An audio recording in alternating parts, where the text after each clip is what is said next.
caso. Muy bien, hermanos, entonces para iniciar el día de hoy nuestra reunión, vamos a iniciar como siempre con la oración que nuestro Señor nos enseñó. Vamos a decir en el nombre del Padre, del Hijo y del Espíritu Santo. Amén. Padre nuestro que estás en el cielo, santificado sea tu nombre. Venga a nosotros tu reino. Hágase tu voluntad en la tierra como en el cielo. Danos hoy nuestro pan de cada día. Perdona nuestras ofensas, así como también nosotros perdonamos a los que nos ofenden. No nos dejes caer en la tentación y líbranos de todo mal. Amén. Iniciamos esta clase en el nombre del Padre, del Hijo y del Espíritu Santo. Amén. Muy bien, hermanos, entonces, hoy día nos toca el tema 24, que es la interpretación de la Biblia. Los que han visto la invitación por el internet, por el Facebook, ya sabían que tocaba esta clase. Y precisamente nos escuchábamos, mientras esperábamos que los hermanos vayan ingresando, la canción de, bueno, el padre Luis Toro canta uno de los temas de Apóstoles de la Palabra justamente sobre la interpretación de la Biblia. Los habíamos estado escuchando, ¿no?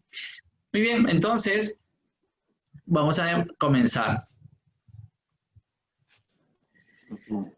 La Biblia. Hermanos, la Biblia primero es un libro muy antiguo de una cultura lejana y distinta a la nuestra, por supuesto, en la cual intervinieron muchísimas personas para escribirla. Vamos a dar pautas prácticas para poder descubrir el significado de algún pasaje bíblico y así evitar el peligro de equivocarse, ¿no? Entonces vamos a comenzar con la primera cita. Segunda de Pedro 3:16.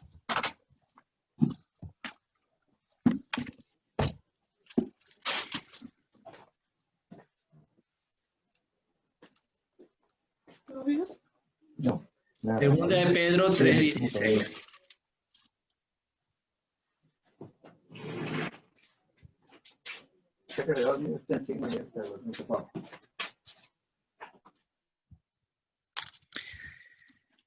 Segunda de Pedro, capítulo 3, versículo 16, nos dice: e insiste sobre esto en todas sus cartas. Hay en ellas algunos puntos difíciles de entender, que los ignorantes y poco firmes en la fe interpretan torcidamente para su propio daño, como hacen también con las demás escrituras.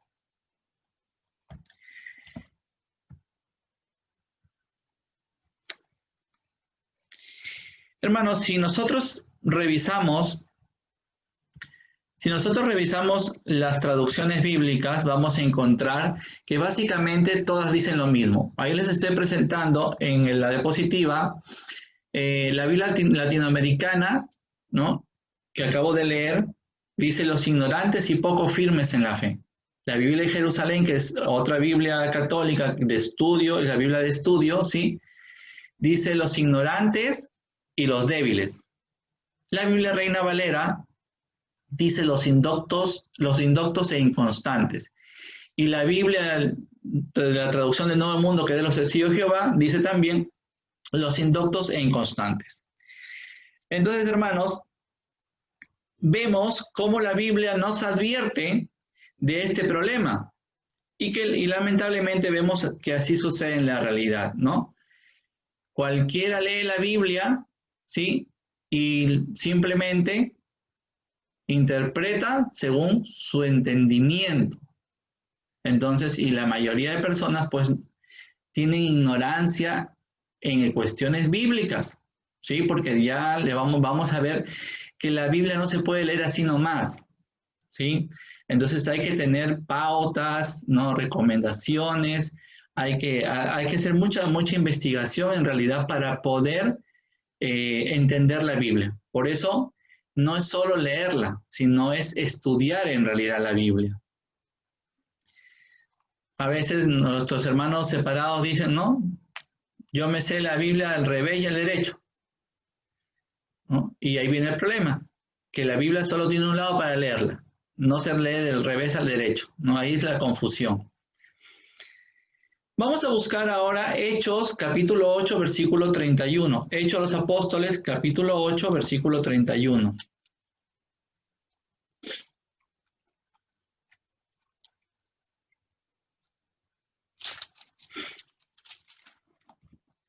Hechos de los Apóstoles, capítulo 8, versículo 31, dice, el etíope contestó, ¿cómo lo voy a entender si no tengo quien me lo explique?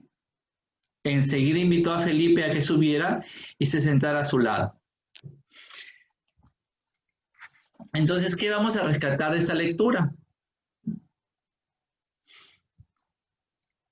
La latinoamericana dice, el etíope le dice a Felipe, ¿no? ¿Cómo? No entiendo, o sea, ¿sí? Si no entiendo porque no tengo quien me lo explique. Y la latinoamericana dice, no tengo quien me lo explique. La Biblia de Jerusalén dice, nadie me hace de guía. La Reina Valera dice, si alguno no me enseñare. Y la traducción del Nuevo Mundo, al menos que alguien me guiara. Y vemos que en efecto, la Biblia es la palabra de Dios y no un cuento, hermanos. Que cada uno entiende a su manera.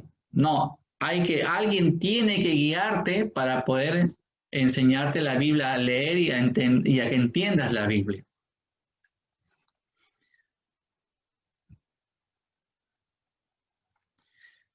Ahora vamos a continuar con la cita 2 de Pedro 1:20 al 21. Justamente parte de la canción que habíamos estado escuchando, ¿no? 2 de Pedro capítulo 1, versículo del 20 al 21.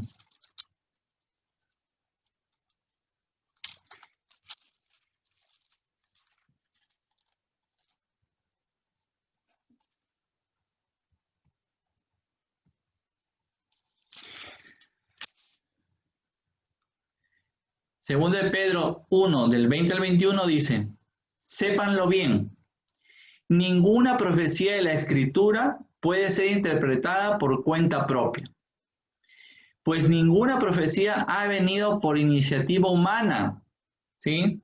Sino que los hombres de Dios han hablado movidos por el Espíritu Santo.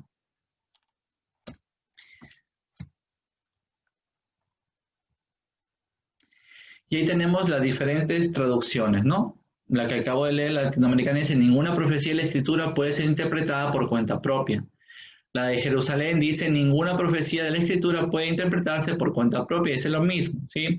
Reina Valera, ninguna profecía de la Escritura es de interpretación privada. Y la Nuevo Mundo dice que ninguna profecía de la Escritura proviene de interpretación privada alguna. Las cuatro vemos que básicamente, con un poquito de diferencia de palabras, dicen lo mismo. Entonces, hermanos, su verdadera interpretación puede ser dada solo por las personas encargadas por Dios. Hay que quedarnos con eso, ¿sí? Los únicos que pueden interpretar verdaderamente la Biblia son las personas que Dios ha encargado. Ahora vamos a ver Lucas capítulo 22, versículo del 31 al 32. Lucas capítulo 22, versículo del 31 al 32.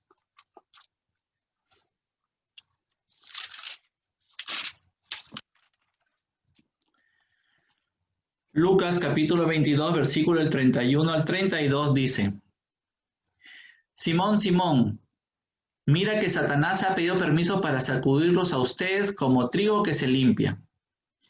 Pero yo he rogado por ti para que tu fe no se venga abajo.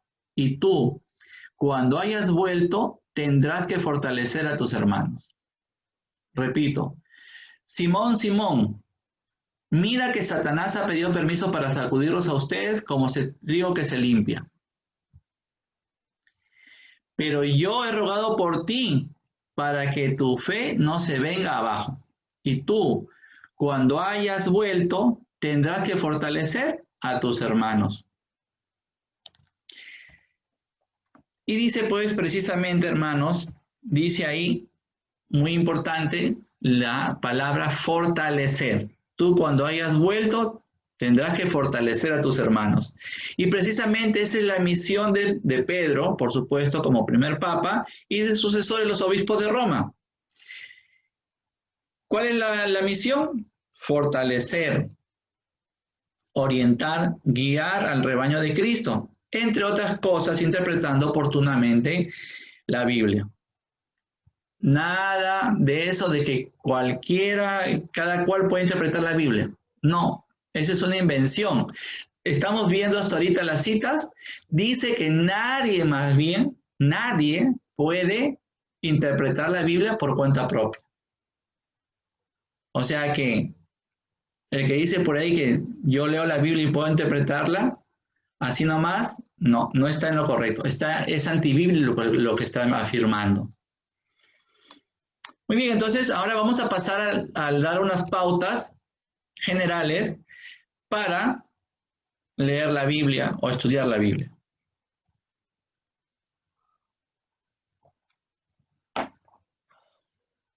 Primero, hay que estudiar el texto. Y dentro de estudiar el texto, hay que ver que hay que analizar el sentido literal. ¿Qué significa analizar en sentido literal el texto? Que hay que tener en cuenta el género literario, por ejemplo, que está escrito, ¿no? La vida y la mentalidad del autor, la época, el ambiente en que se escribió el libro, las costumbres y creencias y la manera de expresarse de aquel tiempo y lugar. Por ejemplo, hagamos de cuenta, el libro del Apocalipsis. Género literario es género literario apocalíptico, ¿sí? La vida y mentalidad del autor, que pasaba en ese momento San Juan, estaba preso en la isla de Patmos, ¿no? Estaba preso.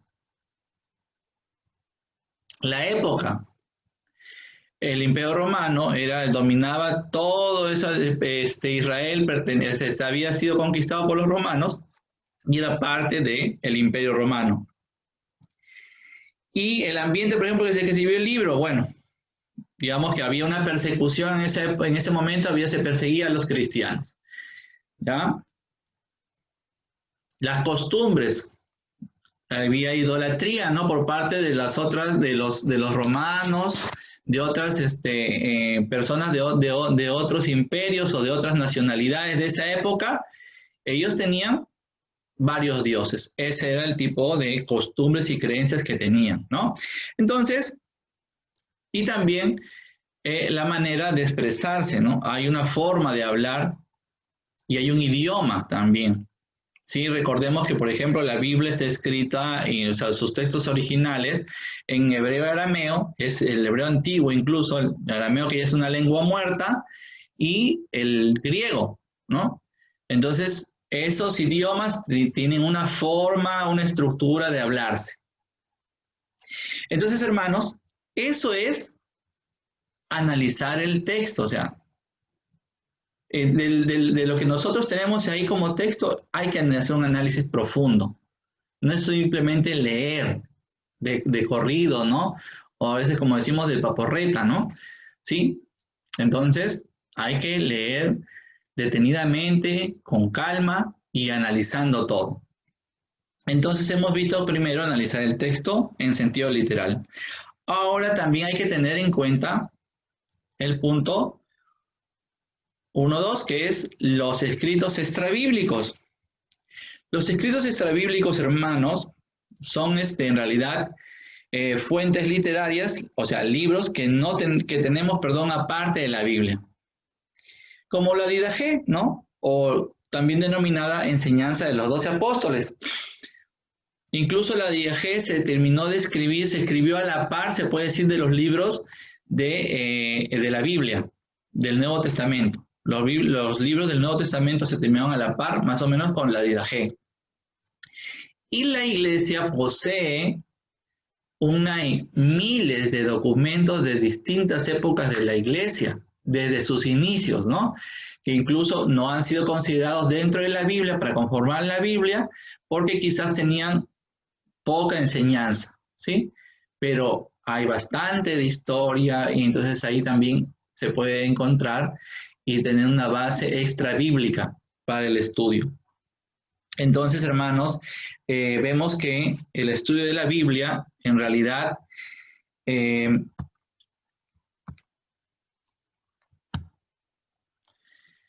el estudio de la Biblia es algo muy serio, ¿sí? No es suficiente decir, yo entiendo eso y basta. No, no es así. Hay que seriamente estudiar la Biblia. Vamos a ver un ejemplo.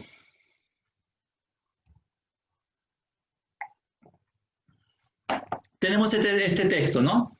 Sus ojos eran dos perlas preciosas.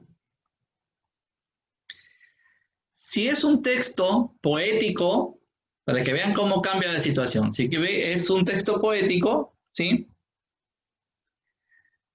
Nosotros podríamos afirmar que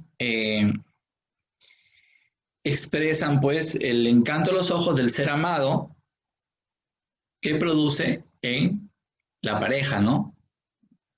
Ahí vemos una imagen de una mujer hermosa, de repente es su pareja, su esposo, le dice que tus ojos son dos perlas preciosas, le te puede decir, ¿no? Entonces, estamos hablando de un texto poético. Pero, ¿qué pasaría si sus ojos eran dos perlas preciosas? No es un texto poético, sino es un texto médico. ¿Sí? Entonces ya cambia todo el sentido, porque ya se trataría, si fuese un texto médico, que dice más bien que dos perlas hacen o están injertadas como sustitución de los ojos, si fuese un texto médico. O sea, el mismo texto, pero ya viendo si es poético o es un texto médico, cambia totalmente el sentido.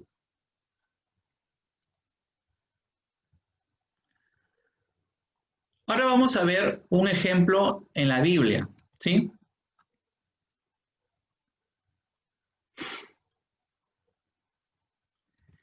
Muy bien, vamos a buscar Hechos de los Apóstoles, capítulo 15, versículo 29. Hechos 15, 29.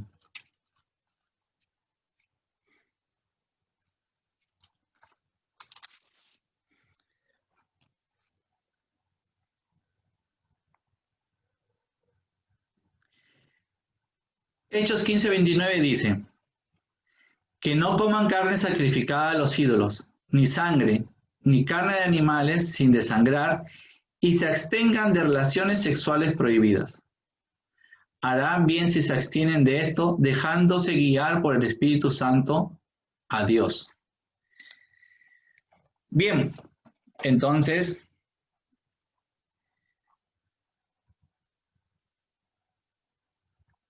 dice relaciones sexuales prohibidas. Muy bien, entonces,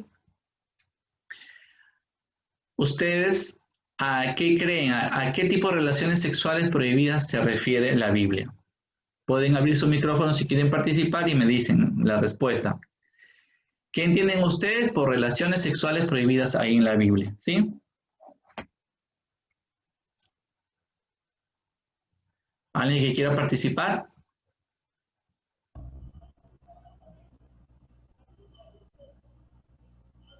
Se refiere a las que van en contra de la naturaleza, ¿no? Ya, relaciones contra, o sea, las relaciones contra natura, lo que me quiere decir hermana, ¿no? Claro. Muy bien, ya. Por ejemplo, un caso podría ser, Claro, ¿no? podría ser. ¿Alguien más?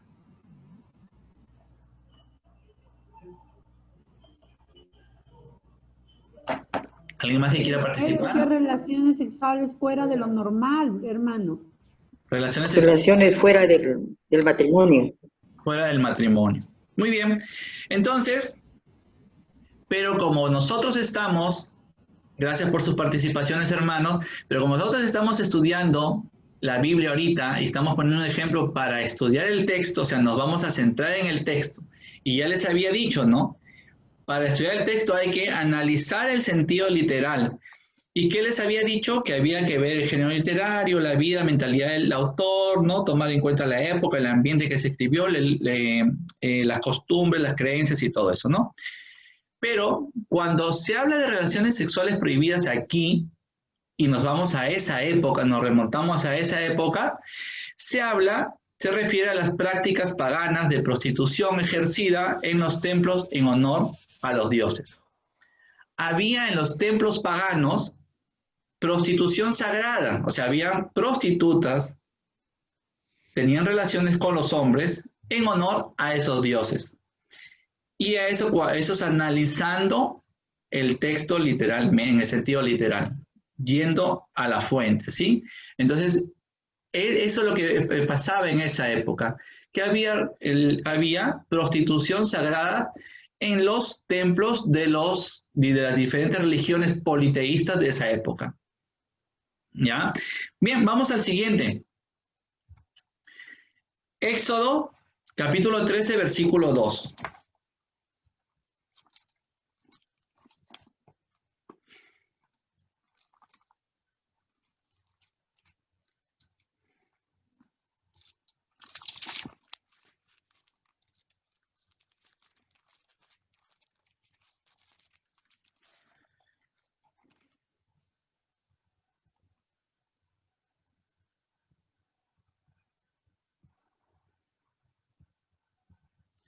Éxodo capítulo 13, versículo 2.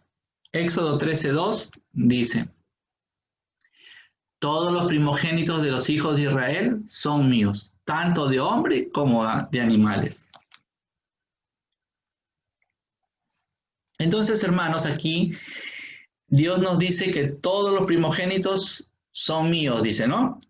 O sea, los primogénitos de los hombres les serán consagrados.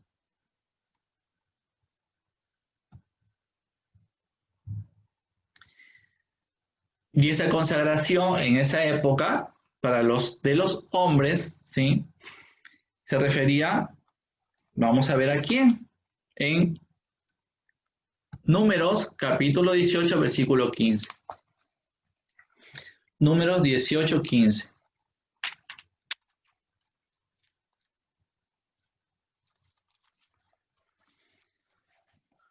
Números, capítulo 18, versículo 15 dice: te pertenecerá el primogénito de cualquier ser viviente, sea de hombre o de animal, ofrecido a Yahvé. Tú harás solamente el rescate del primogénito del hombre, así como el primerizo de un animal impuro. Bien, entonces, aquí, hermanos, nos está diciendo el primogénito del hombre, ¿sí? Entonces vámonos al texto, al sentido literal, y encontramos que cuando se refiere al primogénito de hombre, está hablando de los varones, no habla de las mujeres. En el Antiguo Testamento, la mujer no tenía el valor del hombre, ¿sí?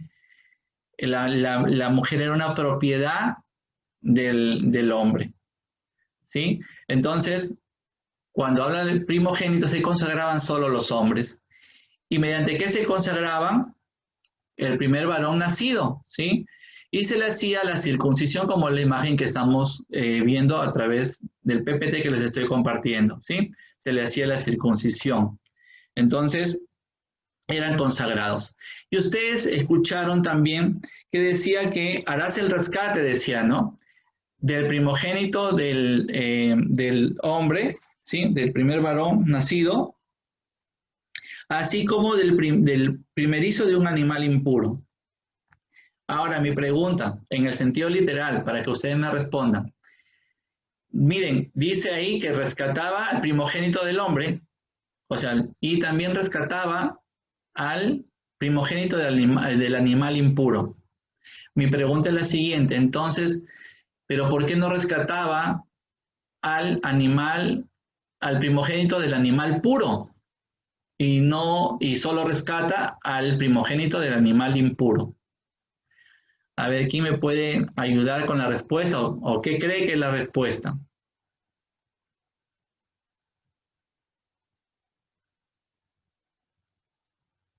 ¿Alguien quiere participar? Porque, hermano, a ver, hermano, ¿me escucha?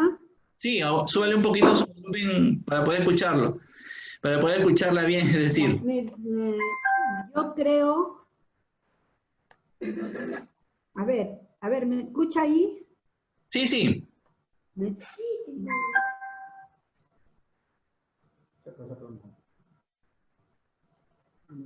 A Dime, ver, ¿me hermana. escucha? Sí, ¿Me escucha, hermano? sí, le escuchamos. Ya, mire, yo creo que como en una palabra, en una parte de la Biblia dice que Él vino por los pecadores, ¿no? ¿A eso creo que se refiere? Ya, gracias, hermana, a ver, por su participación. Bien, en el sentido literal, si ustedes se dan cuenta, dice, hay que rescatar al hijo del primogénito del hombre, ¿sí? Y hay que rescatar al primogénito del animal impuro, ¿sí? Y yo les preguntaba por qué no rescataba el animal, el primogénito del animal puro. Por una sencilla razón, hermanos. Recordemos, lo decía la lectura de Hechos 13:12 que los primogénitos le eran consagrados a Dios, ¿sí? Y al ser consagrados a Dios, el primogénito para Dios tenía que ser sacrificado para Dios. Por eso se hablaba de las primicias, ¿no? Y de los sacrificios como parte del culto dentro del pueblo de Israel. Entonces, ¿qué quería decir rescatar? Significa no mates. Entonces, al hijo del hombre, al primogénito del hombre, no lo matabas, dice rescátalo.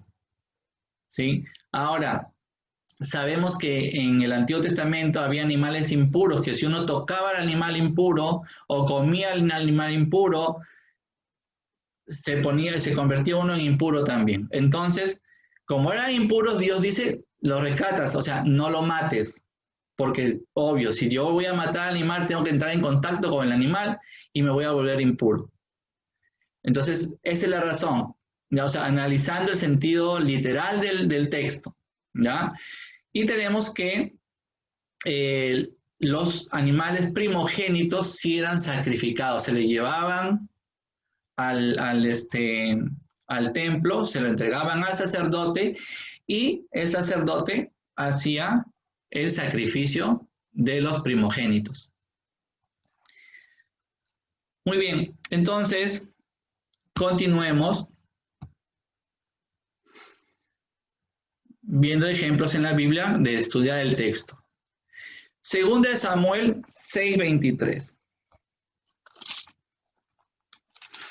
Segunda de Samuel 6:23. Segunda de Samuel capítulo 6 versículo 23. Dice, y Mical, hija de Saúl, no tuvo hijos. Perfecto. Y Mical, hija de Saúl, no tuvo más hijos. Pero recordemos, hermanos, que la traducción bíblica latinoamericana, que es la que acabo de leer, está hecha para que sea de una fácil comprensión, ¿no? Al leerla. Vamos a revisar otras traducciones. Voy a utilizar la Biblia de Jerusalén, no Jerusalén latinoamericana, sino Jerusalén nada más. Sí, que es la Biblia de estudio.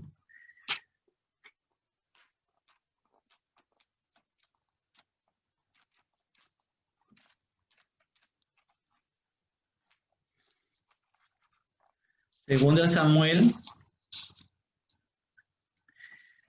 6:23. Segunda Samuel 6:23 de la Biblia Estudio Jerusalén nos dice, miren la diferencia de traducción, o sea, para que vean cómo la latinoamericana ya está adaptada. Dice, Mical, hija de Saúl, no tuvo ya hijos hasta el día de su muerte. ¿Sí? Mical, hija de Saúl, no tuvo ya hijos hasta el día de su muerte. Ahora les pregunto, hermanos, ¿quiere decir que Mical tuvo hijos después de muerta? ¿Mm?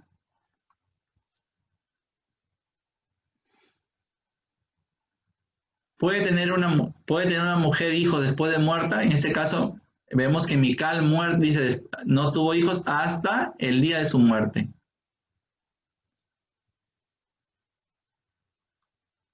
¿Qué dicen?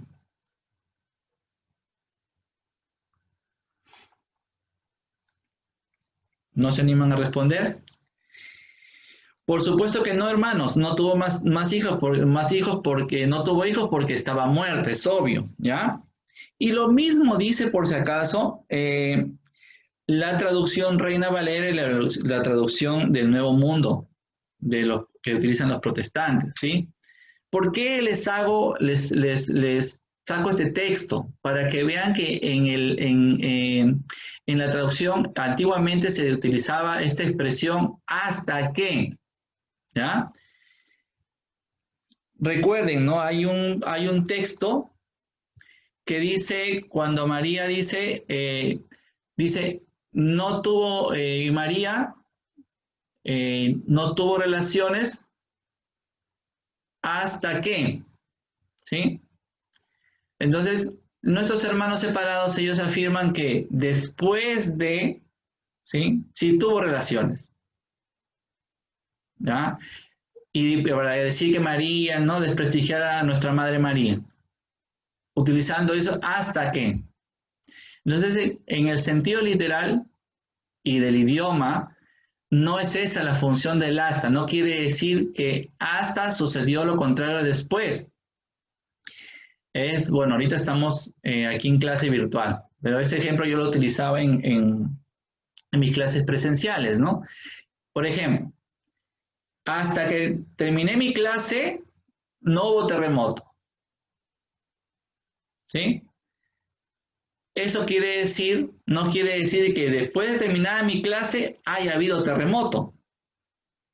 Simplemente estoy afirmando que hasta ese momento no pasó nada de terremotos. No quiere decir que el hasta cambie el sentido de la expresión. ¿Bien? Continuemos. Entonces, esto de Mical es muy importante, ¿no? Porque es una expresión muy utilizada en la Biblia, ¿ya? ¿Hasta qué?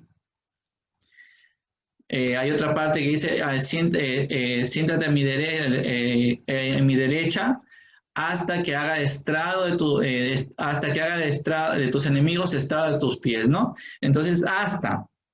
O también, por ejemplo, Mateo 28:20, ¿no?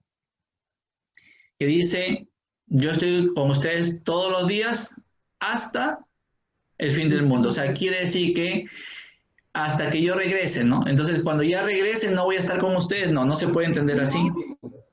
Por eso que es muy importante saber el sentido literal de la expresión, ¿sí? De las palabras que se presentan en la Biblia. Ahora, miren, voy a también a resaltarles una base histórica, ¿ya? Hermano, nos ha silenciado a todos. Sí, ahorita sí los he silenciado porque hago la pregunta y si no me responden ya, ahí los silencio. No te escucho. Les decía que esta parte es muy importante, ¿no? Y vamos a ver, por ejemplo, que vamos a ver una base histórica, ¿no? Hay un sitio arqueológico llamado Tel el Yehudiet en Egipto que data del año 5 a.C., ¿ya? Y en este sitio arqueológico se encontró una lápida, ya sepulcral, ¿sí? Una lápida sepulcral, que dice, ¿no? La joven madre judía, Arsinoe, murió entre los dolores de parto al dar a luz a su hijo primogénito, ¿sí? Ahora, así dice. La joven madre judía Arsinoe murió entre los dolores de parto al dar a luz a su hijo primogénito. ¿Qué significa primogénito? Hermanos, a ver, ¿quién me ayuda? ¿Qué significa primogénito para nosotros? Primero. El primero, ¿no? Sí, el primero entre muchos, ¿sí? Pues el primogénito, ¿no? El primer nacido, ¿no? Entonces, si nos basamos en eso, diríamos que esta mujer judía, Arsinoe, en su placa sepulcral que dice que murió al dar a luz a su hijo primogénito, quiere decir que después de muerta también tuvo más hijos. Pero no es así. No es así. Porque, o sea, es una expresión del idioma, ¿sí? Entonces, el primogénito es el primer nacido, sea que no haya más, ¿ya? Se le llama primogénito. ¿Y por qué se le llamaba primogénito? No porque sea el primero entre muchos, sino porque era el que tenía que ser consagrado a Dios. Sí, por eso se le llamaba primogénito, por ser era el que era consagrado a Dios.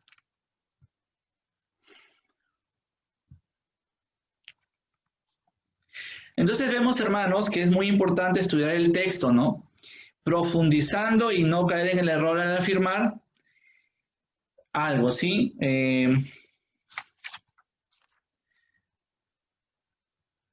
Ya vemos, ¿no? O sea, podemos afirmar que después de muerta tuvo más hijos porque dice así, ¿no? Dar a luz a su hijo primogénito, y no es así. No es cierto, no se dio, no se puede dar, una mujer no puede tener más hijos después, sino que simplemente se refiere a que ese hijo que le nació y cuando ella dio a luz murió en ese momento, tuvo que ser consagrado a Dios también, ¿sí? Y por eso se le denomina primogénito. No porque la mujer haya tenido más hijos, el primero entre muchos, no, sino porque era el niño, el primer nacido y era el consagrado a Dios. Por eso es primogénito. Bien, entonces ya hemos visto, hemos examinado el texto. Ahora vamos al punto 2. Vamos a examinar el contexto. ¿Qué quiere decir? Encontrar el verdadero significado de una expresión. Para ello es necesario examinar lo que se encuentra antes y o después del texto que estamos leyendo. Por ejemplo, vamos al Salmo 14, 1a. Salmo 14, 1a.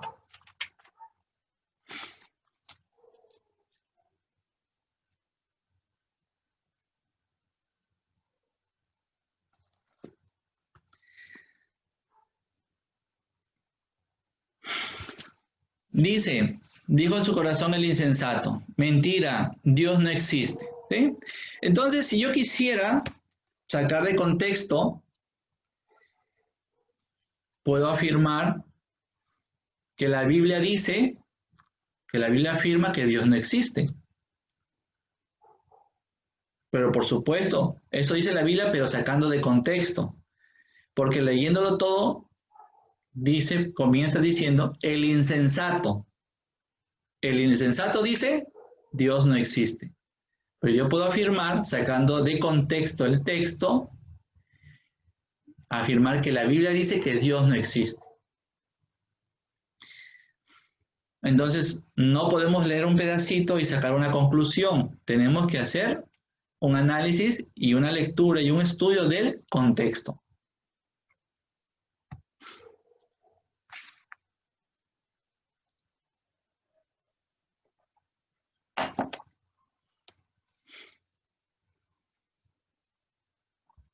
Ahora vamos a ver un ejemplo, por ejemplo, en una carta, ¿no? Si yo te escribo, nadie te quiere y hago una pausa, ¿sí? Entonces, ¿qué sentirías? De repente sentirías pena, tristeza, porque nadie te quiere, porque te quedaste leyendo esa partecita nada más.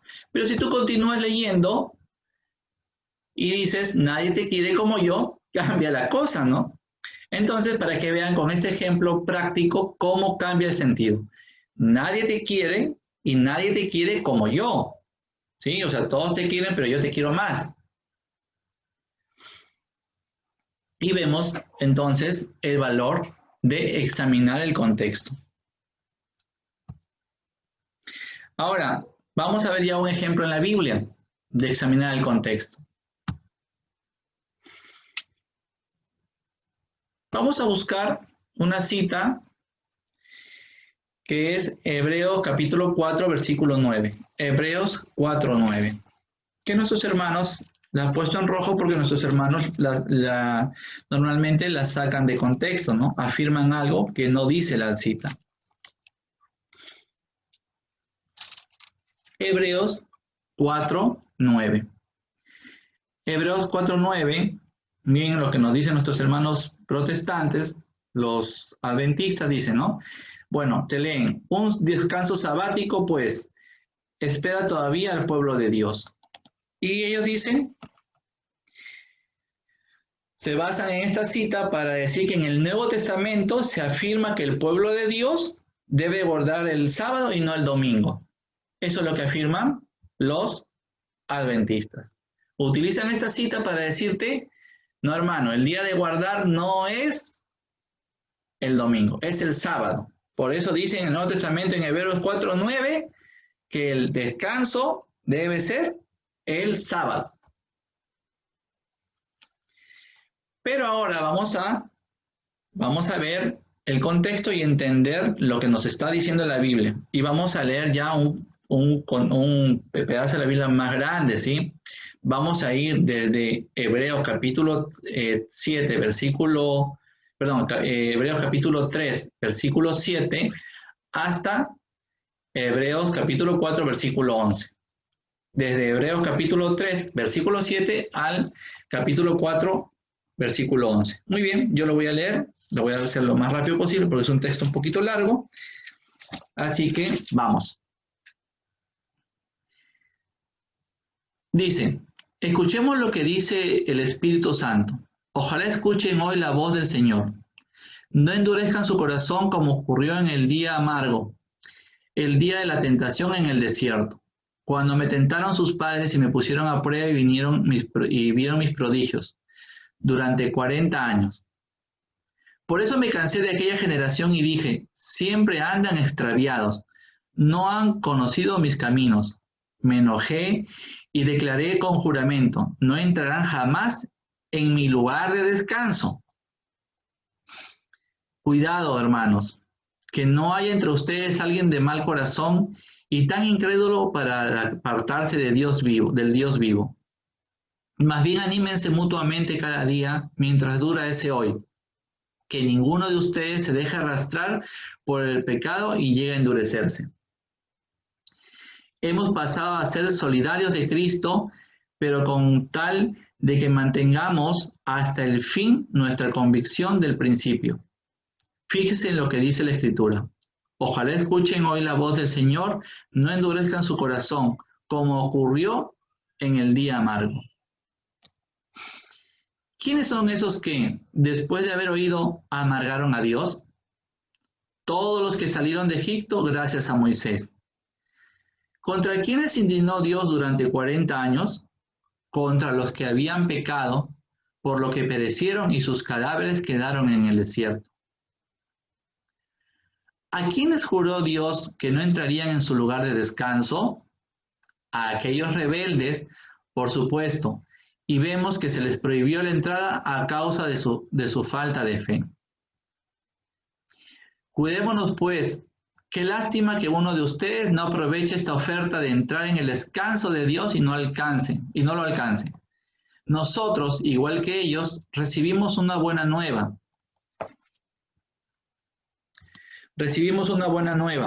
Proclamado porque no fueron los que creyeron estas palabras. Creamos para que así entremos en el lugar de descanso mencionado. Por eso me enojé y declaré con juramento, no entrarán jamás en mi lugar de descanso. Aquí se trata del descanso de Dios, después de la creación del mundo. Ya se habló de este descanso a propósito del día séptimo, y Dios descansó de sus obras el séptimo día. Aquí lo volvemos a encontrar, no entrarán jamás en mi descanso. En conclusión, si bien los que recibieron primero la buena nueva no entraron a causa de su falta de fe, otros sí entrarán. Por esta razón, mucho más tarde, Dios fija nuevamente un día que se llama hoy, diciendo por boca de David lo que se recordó más arriba.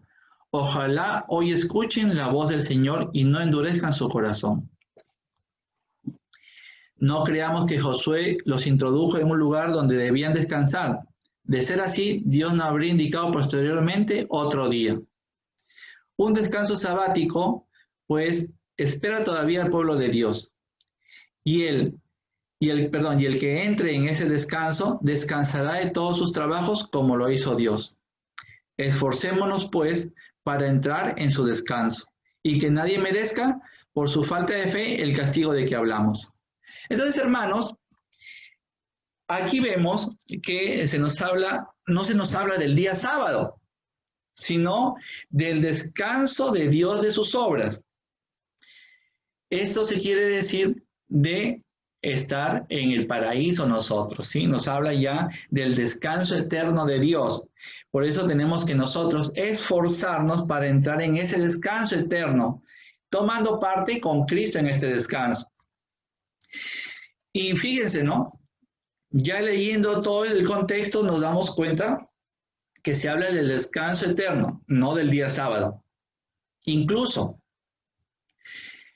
y nuestros hermanos separados, los adventistas que afirman con Hebreos 4:9 que se debe descansar el sábado y no el domingo, así lo afirman ellos sacando de contexto. Si se lee el versículo 8, el capítulo 4, versículo 8 dice, no creamos que Josué introdujo un lugar donde deberían descansar. De ser así, Dios no habría indicado posteriormente otro día. ¿Ya? Dijo, Dios no hubiese indicado posteriormente otro día. Ese otro día es el domingo. Bien, entonces, pero centrándonos en el contexto de esta cita, vemos que se habla no del día, sino del descanso eterno, de ese descanso eterno que nosotros en algún momento vamos a tener y que tenemos que trabajar para que sea el descanso eterno en el paraíso en realidad, ¿sí? Ese es el verdadero descanso eterno.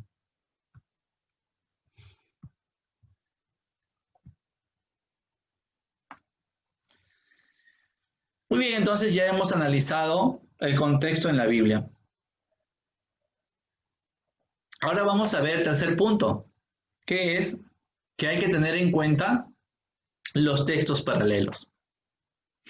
Hermanos, hay que buscar todos los textos sobre el mismo tema, todos, y sacar la verdadera enseñanza. Para esto vamos a ver un ejemplo, ¿sí? Vamos a tomar un tema ahorita y vamos a analizar. Para analizar textos paralelos. No nos podemos quedar, dice, en un solo texto para un solo tema. Por ejemplo, yo quiero saber el perdón, entonces tengo que buscar en la Biblia todos los textos que hablen del perdón. El matrimonio, todos los textos sobre el matrimonio. El pecado, todos los textos sobre el pecado. Y así, ¿no? Entonces vamos a tomar como ejemplo, para esta clase, el tema de el bautismo en la Biblia. Normalmente nuestros hermanos separados sacan algunas citas de contexto para afirmar ciertas cosas con respecto al bautismo, que ya sabemos y los voy a tocar de aquí. Hechos 2:38. Hechos capítulo 2, versículo 38.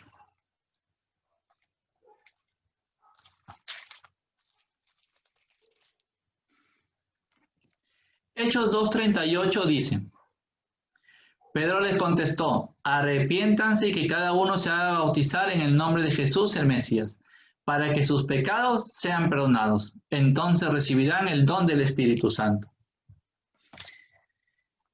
Entonces pensaríamos, como lo hacen los protestantes, que el bautismo sirve para el perdón de los pecados. Ellos dicen que el bautismo sirve para el perdón de los pecados, ¿no? Otra cita que normalmente sacan de contexto respecto al bautismo, Marcos 16:16, ¿no? Una cita muy conocida. Que dice que el que cree se bautice se salvará, el que se resista a creer se condenará. Vamos a buscar, a ver, Marcos 16:16.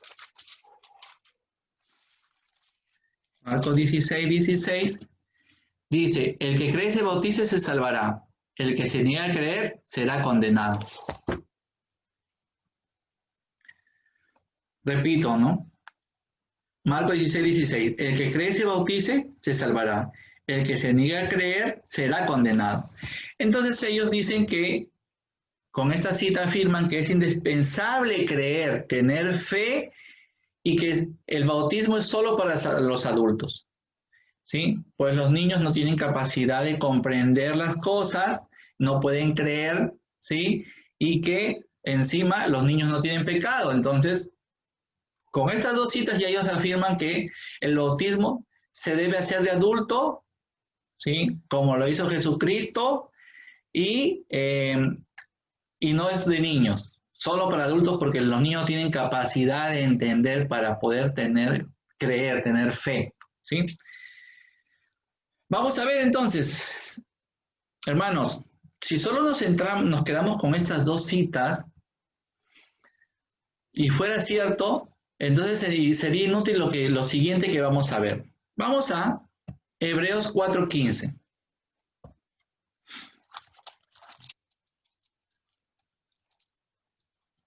Hebreos capítulo 4, versículo 15. Hebreos 4:15 dice, nuestro sumo sacerdote no se queda indiferente ante nuestras debilidades, pues ha sido probado en todo igual que nosotros, a excepción del pecado. Entonces, hermanos, dice que Jesucristo ha sido probado todo igual que a nosotros, a excepción del pecado. Cristo Jesús no tenía pecado. Entonces, su bautismo no valdría nada porque Jesucristo se bautizó, ¿no? ¿Sí? Pero él no tenía pecado. ¿Por qué se bautizó? No tendría sentido. Porque según Marcos 16, 16, para bautizarse hay que creer y para el perdón de los pecados en Hechos 2:38 dice que para el perdón de los pecados. Y Jesucristo no tuvo pecados.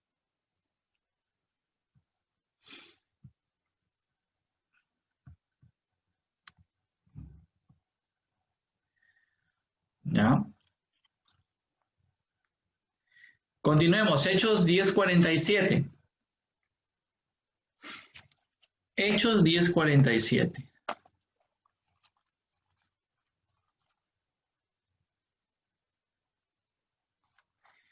Hechos capítulo 10, versículo 47, dice, entonces Pedro dijo, ¿podemos acaso negarles el agua y no bautizar a quienes han recibido el Espíritu Santo como nosotros? ¿Sí? Entonces, aquí se habla del bautismo de Cornelio. Si vemos el contexto de Hechos 10:47, vamos a darnos cuenta que se está hablando del bautismo de Cornelio y de toda su familia. Si nos quedamos solo en las dos citas primeras que están en rojo, no valdría, en todo caso, pues ya habían recibido el Espíritu Santo, ¿no? No valdría el bautismo de Cornelio y su familia, porque ya habían recibido el Espíritu Santo. Ahora vamos a buscar Hechos 16:33. Hechos 16:33. Hechos 16:33 dice, el carcelero, sin más demora, les lavó las heridas y se bautizó con toda su familia a aquella hora de la noche. Tampoco, pues, valdría este bautizo, ¿no? Porque el carcelero se bautizó con toda su familia. Y su familia, o sea, cuando se dice familia, dice no menos los niños, a excepción de los niños, no, toda la familia, dice, ¿sí? Entonces no tendría sentido esta cita si nos quedamos en las dos primeras citas en rojo. También vamos a ver que no dice la Biblia que hay que bautizarse en río. No dice. No dice, para nada, ¿ya? La Biblia no afirma el bautismo debe realizarse en el río. No. Y lo vamos a demostrar. Primero, que no existe la cita que diga lo que estoy afirmando. Lo que va a demostrar la Biblia es otra cosa. Veamos. Hechos, capítulo 2, versículo 41. Hechos 2:41. Hechos 2:41 dice: los que acogieron la palabra de Pedro se bautizaron, y aquel día se unieron a ellos unas 3,000 personas. Hechos 2:41, vamos ahora al texto, ¿sí? Vamos a profundizar en el texto. Dice, se bautizaron 3,000 personas. Estaban en Jerusalén. El día de Pentecostés, Pedro y los apóstoles y junto a María reciben el Espíritu Santo. Pedro sale y hace su primera predicación. Y dice que 3,000 personas se bautizaron ese día. Hermanos, en Jerusalén no hay río. El río Jordán, ¿sí? El río Jordán está en línea recta a 85 kilómetros, en línea recta. O sea, si voláramos desde Jerusalén hasta el río Jordán en línea recta, hay 85 kilómetros. Y por carretera ya, ¿sí? Hay 170 kilómetros. Entonces, ¿y cómo se bautizaron 3,000 personas si hubiese tenido que ser en río? No hubo ríos, no había río. Pedro no dice en ese momento, la Biblia no dice que Pedro dijo, bueno, ahora sí vamos en caravana hasta el río Jordán, ¿no? Imagínense, hermanos, 170 kilómetros de distancia. Y no es como ahora que te toman, bueno, si tienes un auto, ¿no? De aquí estoy en Chiclayo, a Piura, más o menos, o sea, casi 3 horas en auto, ¿no? No, ahí eran todos caminando. Entonces, quizás lo más seguro es que hayan utilizado un pozo de agua en ese momento para hacer el bautismo.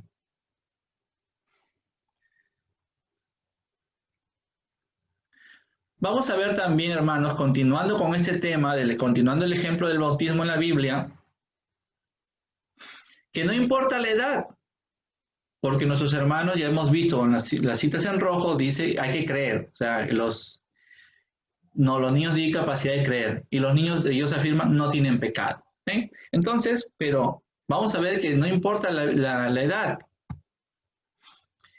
Juan capítulo 3, versículo del 5 al 6. Juan 3, del 5 al 6.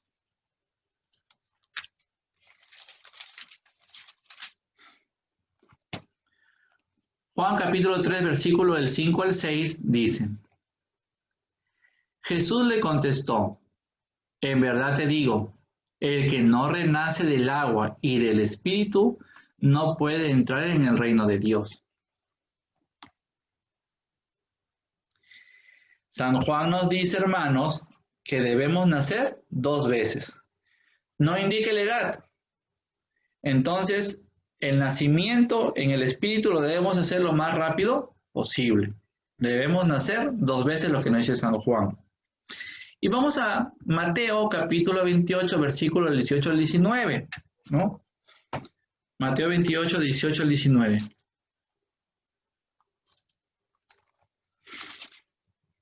Mateo capítulo 28, versículo 18 al 19, el antepenúltimo y el penúltimo versículo de este evangelio.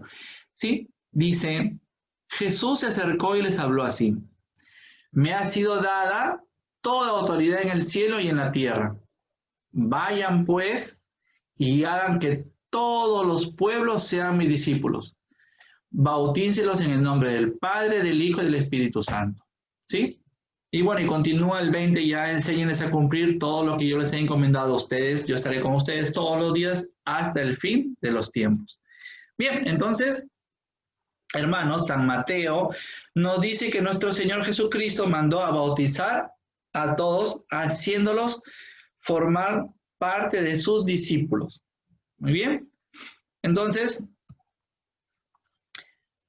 ahí vemos pues cómo hay esa diferencia, ¿no? Cuando hablamos estudiamos el bautismo en la clase del bautismo, porque estamos haciendo un recordaris ahorita rápido de del tema del bautismo, porque acuérdense que nosotros tenemos una clase del bautismo, que es una de las primeras clases que ustedes pueden revisar en nuestro canal en YouTube. Ahí profundizamos, ¿sí? Pero vemos que no hay contradicción, ¿no? Porque Marcos 16:16, que utilizan los protestantes para decir que el que cree y se bautice se salvará y el que se resista a creer se condena, ¿sí? Entonces, sí, por eso dicen que solo pueden ser los adultos porque solo tienen la capacidad ellos de creer. Juan ya nos dice que hay dos nacimientos, uno de la carne y uno del espíritu, ¿sí? Así, hay que nacer de la carne y del espíritu, y no pone edad. Y en Mateo 28, 19, del 18 al 19, este evangelista nos presenta, nos dice que manda a Jesucristo a bautizar a todos para hagan que todos sean mis discípulos, ¿no? Bautizándolos en el nombre del Padre, el Hijo y el Espíritu Santo. Entonces, hay que bautizar para hacerse discípulos, ¿sí? Entonces, ojo, a veces los hermanos separados también dicen, ¿no? No, pero no puedes bautizar porque no podría ser discípulo porque no tiene capacidad para poder aprender, porque es un niño, dicen, ¿no? Yo te hago una pregunta y yo voy a responder, ¿no? Cuando un niño ingresa ya al colegio, ¿sí? Se llama estudiante, ¿no? ¿Sí?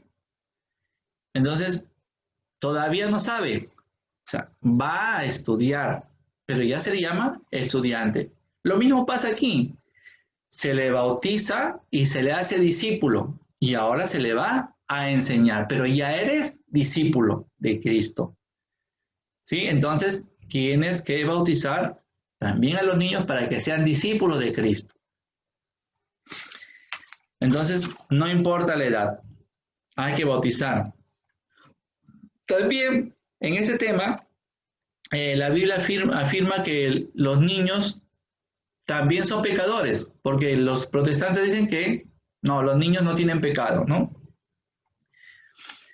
Vamos a ver en la Biblia que los niños sí tienen pecados. Romanos capítulo 5, versículo del 12 al 19. Romanos 5, del 12 al 19. Romanos 5, del 12 al 19.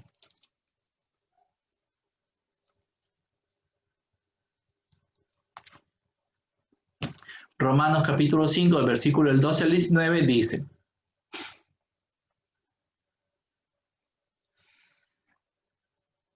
Pues bien, un solo hombre hizo entrar en pecado al mundo, y por el pecado la muerte. Después, la muerte se propagó a todos los hombres, ya que todos pecaban. No había ley todavía, pero el pecado ya estaba en el mundo. Mientras no había ley, no se podía inculpar al pecador. Pero no obstante, el pecado estaba en el mundo. Por eso, desde Adán hasta Moisés, la muerte tuvo poder, incluso sobre aquellos que no desobedecían abiertamente, como el caso de Adán, siendo todo esto figura del que estaba viniendo. Así fue la caída, pero el don de Dios no tiene comparación, pues si todos mueren por falta de uno solo, la gracia de Dios se multiplica más todavía cuando este don gratuito pasa de un solo hombre, Jesucristo, a toda una muchedumbre. No hay comparación entre el pecado de uno y el don de Dios en la hora presente, pues el juicio de un solo pecado terminó en condena, pero el perdón de muchos pecados termina en absolución. Y si bien reinó la muerte por culpa de uno, y debido a uno solo, con mucha mayor razón, gracias a uno solo, Jesucristo, todos aquellos aprovechan el derroche de la gracia y el don de la justicia, reinarán en la vida. Pues si es verdad que una sola transgresión acarreó sentencia de muerte para todos, asimismo la reabsolución merecida por uno solo procuró el perdón y vida a todos. Y así como la desobediencia de uno solo hizo pecadores a muchos, así también por la obediencia de uno solo, toda una multitud es constituida justa. Entonces vemos, hermanos, en esta lectura que todos hemos sido constituidos pecadores. Ahí dice, todos hemos sido pecadores. niños, adultos, jóvenes, todos hemos sido constituidos pecadores. Pero por gracia de Jesucristo tenemos la opción a esa salvación, aceptando y bautizándonos, ¿no? Y por supuesto, siendo fiel a Jesucristo. Muy bien, entonces ahora vamos a el Salmo 51, versículo 7. Salmo 51, 7.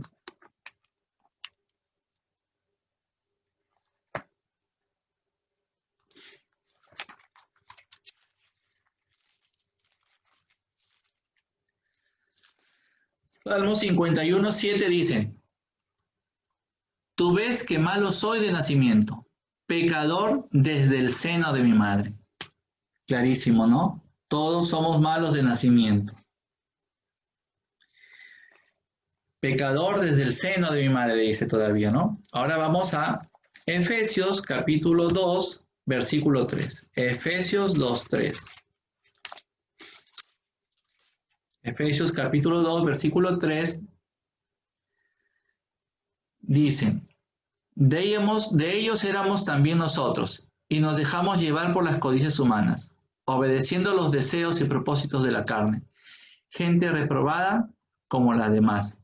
Entonces, aquí vemos nuevamente que todos los hombres tenemos naturaleza pecadora. Entonces, hermanos, no nos podemos quedar solo en Marcos 16, 16 o Hechos 2, 38, ¿no?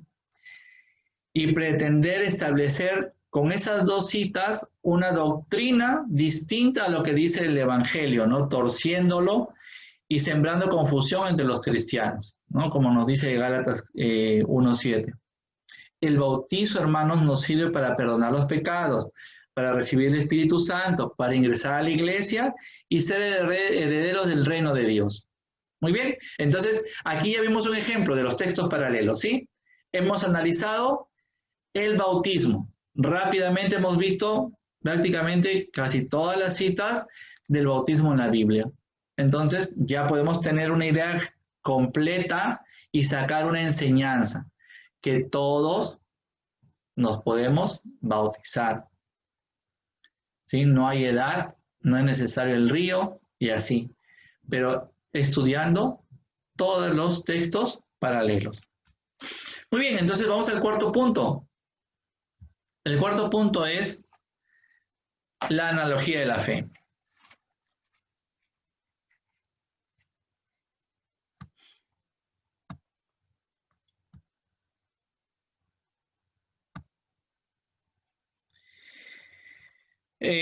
Tiene que haber consonancia, o sea, acuerdo, ¿sí? Entre todas las verdades que presenta la Biblia y que son enseñadas por la Iglesia Católica. Ahora, no puede haber, hermanos, o sea, concordancia significa que no puede haber desacuerdo o contradicción entre una verdad u otra. La Biblia no se contradice en ningún momento. Bien, entonces, siendo Dios el autor de la Biblia, no puede haber contradicción entre una verdad y otra. Dios nos ha enviado un mensaje a través de la Biblia, es uno solo, una sola enseñanza. Y esa la enseña la Iglesia Católica. Entonces, tenemos que tener en cuenta la analogía de la fe. El quinto punto es tener en cuenta, examinar la tradición de la Iglesia. Hermanos, cuando Jesús envió a los apóstoles, no les ordenó que escribieran, no le dijo Jesús a Pedro, Pedro, escribe todo lo que yo les he enseñado, no, ¿no? Sino que dijo, vayan y anuncien la buena nueva a toda la creación. Anunciar, o sea, hablar, no mandó a escribir. Y lo vamos a ver en Juan capítulo 21, 25. Vamos a ver qué nos dice Juan capítulo 21, versículo 25. Y ese es el último capítulo y el último versículo del Evangelio de Juan.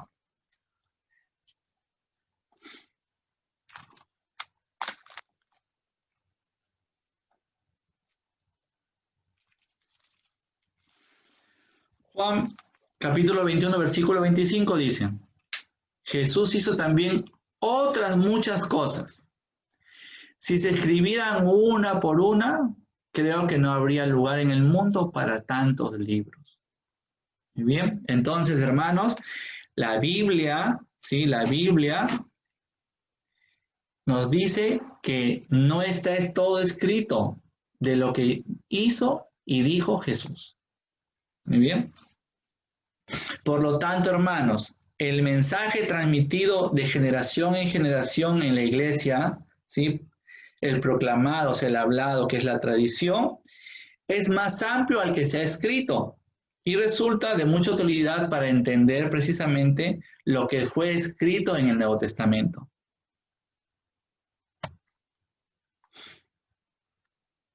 Entonces, el mensaje escuchado por boca de Jesús, vivido, elaborado y transmitido por los apóstoles, se llama tradición de la iglesia. Que para los verdaderos cristianos es como si lo hubieran recibido del mismo Señor, como lo dice San Pablo en 1 Corintios 11:23. ¿Sí? En San Pablo, en 1 Corintios 11:23 dice, yo he recibido del Señor lo que a su vez les transmito. ¿Sí? Pero San Pablo no conocía a Jesucristo, no lo conoció, pero dice, yo he recibido del Señor. ¿Por qué dice, yo le he recibido del Señor? Porque se le enseñaron los apóstoles. Porque recuerden, ¿sí? También Jesucristo dice, el que a ustedes los escucha, a mí me escucha. Y el que me escucha a mí, escucha al que me ha enviado. Entonces, escuchar a los apóstoles es escuchar al mismo Cristo, al mismo Dios. Por eso San Pablo dice, he recibido del Señor, porque San Pablo lo aprendió de los apóstoles. ¿Sí?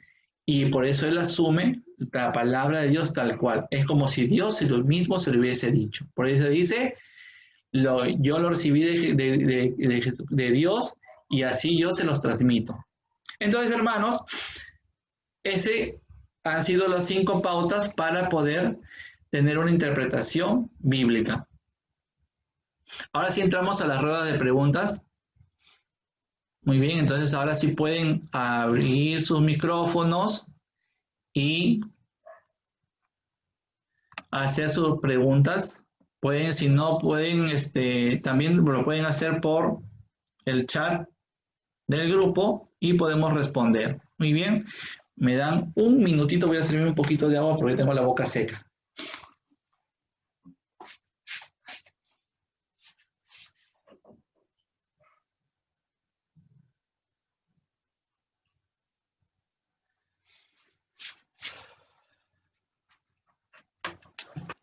Muy bien. ¿Alguna pregunta?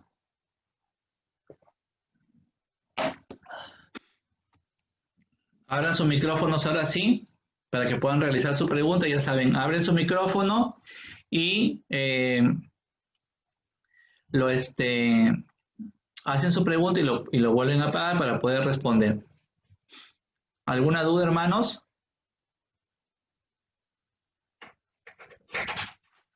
¿Alguna duda?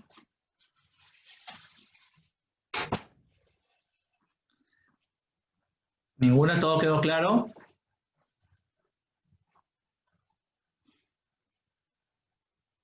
¿Sí?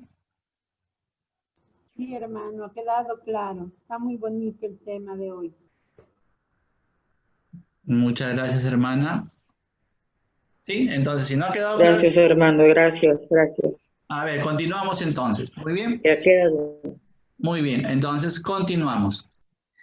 Hermanos, ahí tienen mis redes sociales para que ustedes se puedan contactar conmigo, mi Facebook, me pueden contactar, por ahí publico también los videos, también y publico las invitaciones para las clases.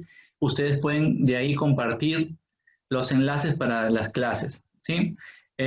Mi correo electrónico y el canal de YouTube que se llama Biblia Apologética Vía, donde ustedes pueden revisar los videos de las clases que ya hemos brindado, y también esas clases las pueden compartir.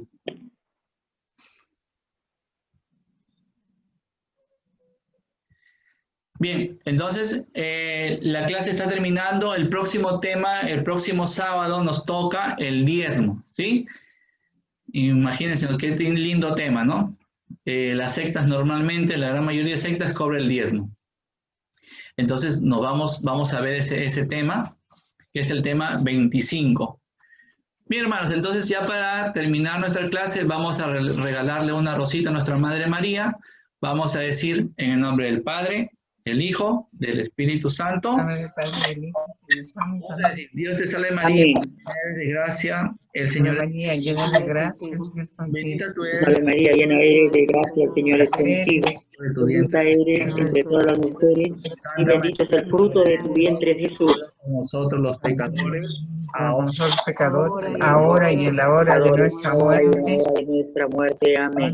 Amén. Esta clase ha concluido en el nombre del Padre, del Hijo y del Espíritu Santo. Amén. Santo. Dios los bendiga, hermanos.